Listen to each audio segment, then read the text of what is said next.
Welcome to the I Am the Worst Parent Ever podcast with Nicole Merritt and Dr. Robert Zeitlin.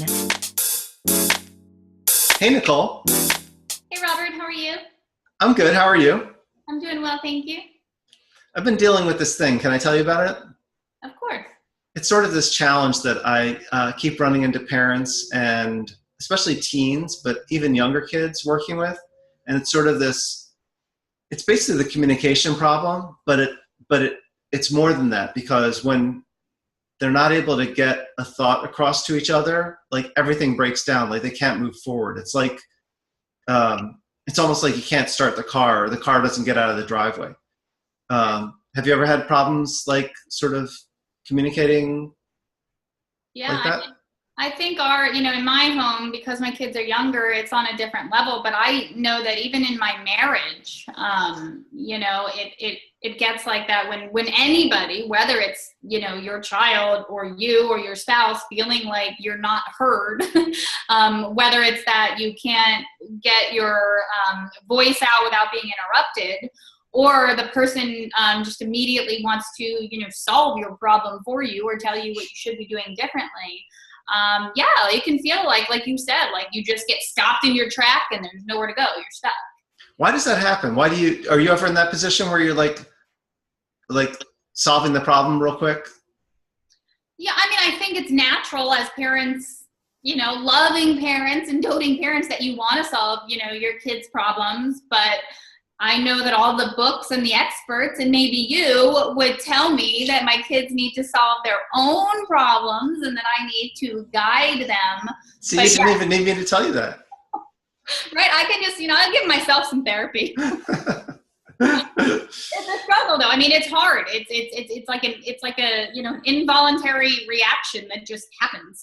We had an older kid who would jump in and answer the question before the younger sibling could, and the line we came up with was, "You're stealing her learning." Yeah, I'm gonna have to use that, because honestly, every night at dinner we're like, "Let your brother speak."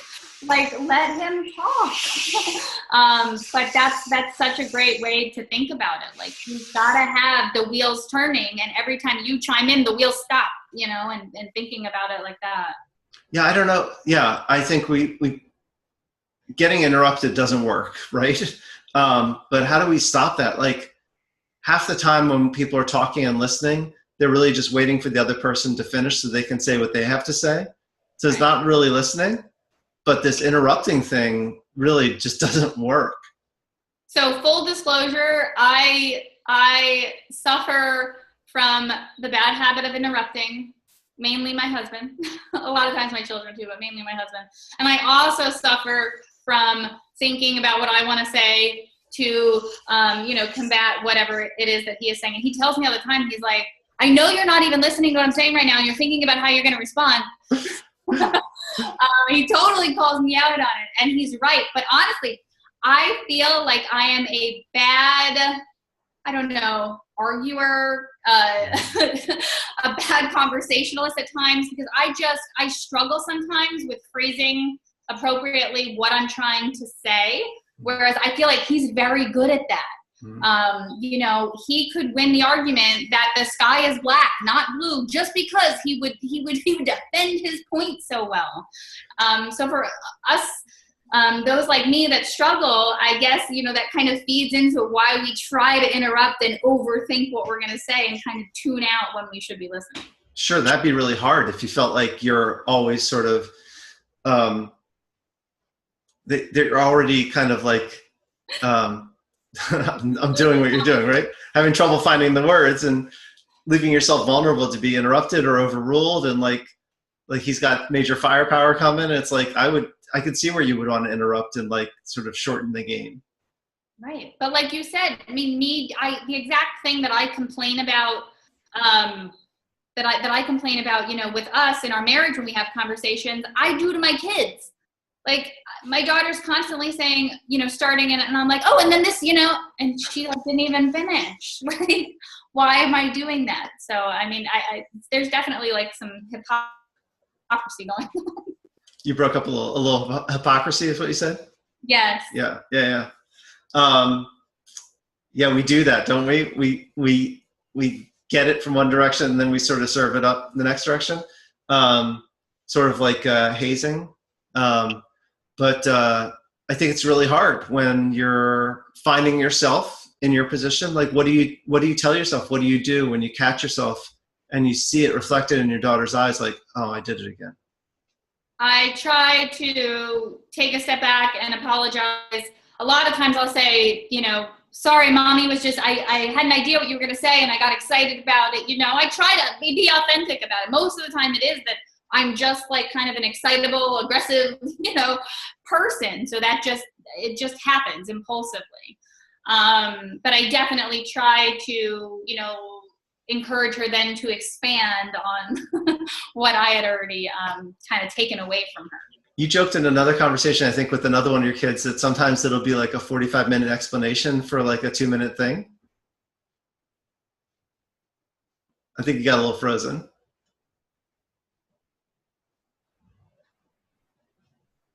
Oh man, I think I lost you. Did I lose you? Oh, there you are. Yeah, you were frozen. Oh, I was frozen. No, you were frozen. I said that sometimes, like with another one of your kids, you said sometimes it's like a 45-minute explanation for a 2-minute thing. So is it easier? Do you find yourself interrupting some of your kids and not the other ones? It depends. I guess, yes. I guess, I have one child that loves to talk and always, takes the floor from whoever has it. And then, and just that would be the older one. Yes. The oldest child. You must know something about that. As we revealed in another conversation, I am the oldest child, so I definitely know about that. Yes. But yes, no, I try to be more patient if I definitely feel like it's the child that maybe, gets hurt a little bit less. But it doesn't matter who it is. 45-minute conversations that could be made into 2-minute ones are exhausting. I try to shut them down immediately. I picture the whole 45 minutes, and then by the end they're like, and the thing is burning, and you're like, you should have led with that. Right. No, it's 45 minutes on why the Hulk is green. Oh, yeah. You're just like, oh my goodness. Yeah, we had one of those. We basically really set the boundary that there's no waking mommy and daddy up until 6 a.m. That was the number. And 6 a.m. came in the door with the Pokemon book. And let me tell you, I got to tell you everything that I just learned. So excited. Has to share. Yes. But isn't it cool when they kind of like... Wait. Why is the Hulk green? Sorry to interrupt. Did you stay awake for that whole story? Why is he green? I don't remember. I tuned out. I did like mom listening. That's great. That's the title of this episode. Why is the Hulk green? Yes.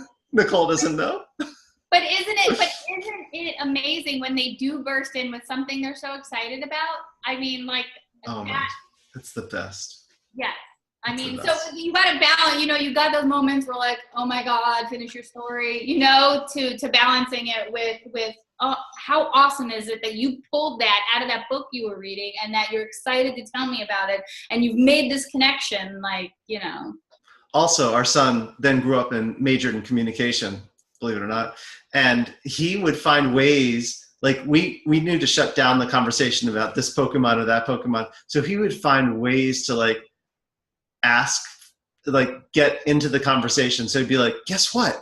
What? It's like, so this one, and he'd start talking, he'd find ways to and he's still doing that, and he's going to be doing that professionally soon. So yeah, that's who he is. It's really cool. It's amazing when they make connections like that. Yes, that's so wonderful. So those skills you're seeing now could pay off in the future. You never know. Yep. You get drained sometimes from your conversations with your kids and you want to interrupt or you want to shut it down.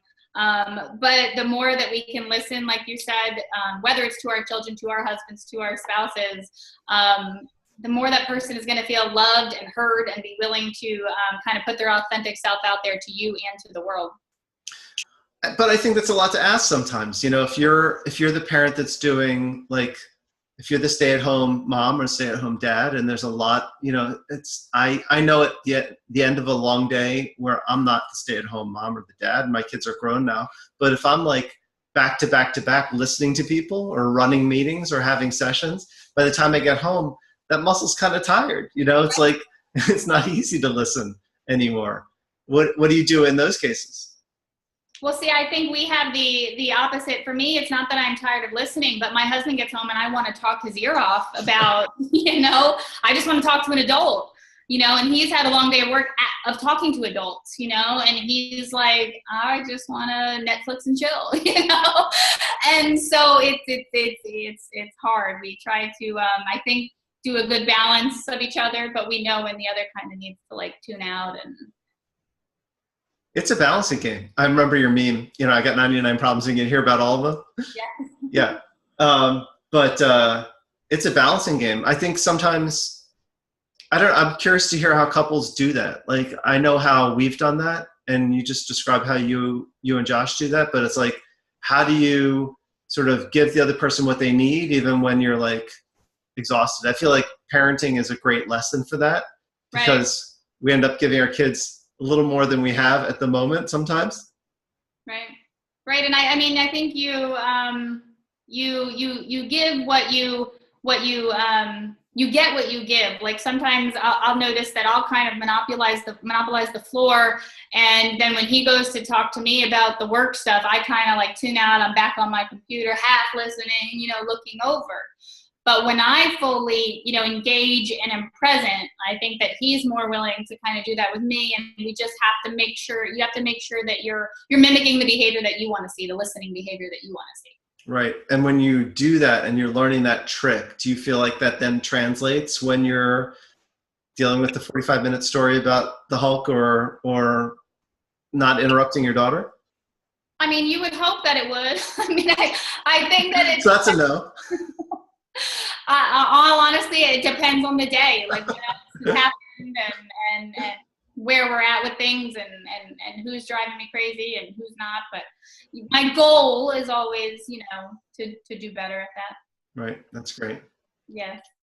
I can imagine sometimes it feels a little hypocritical if you're like trying to do one thing with your spouse and then you find yourself doing it with your kids. That could be hard. I think it gets to a big thing for me, which is really hard, is hearing moms. We talked about mom shaming in another episode. Hearing moms like getting on themselves and feeling guilty. There's feeling bad about something, and then there's feeling guilty about feeling like that I should have done this, I should have done that. And it's sort of not exactly mom shaming. It's sort of like the internal version of that. But I can imagine that's a big obstacle that parents have to deal with, especially moms. Right. I mean, I think it's good to have awareness about yourself as as a significant other or as a parent, as a woman, as an employee, whatever you are. It's great to have that awareness, but you don't let yourself get dragged down like, the rabbit hole of, I suck.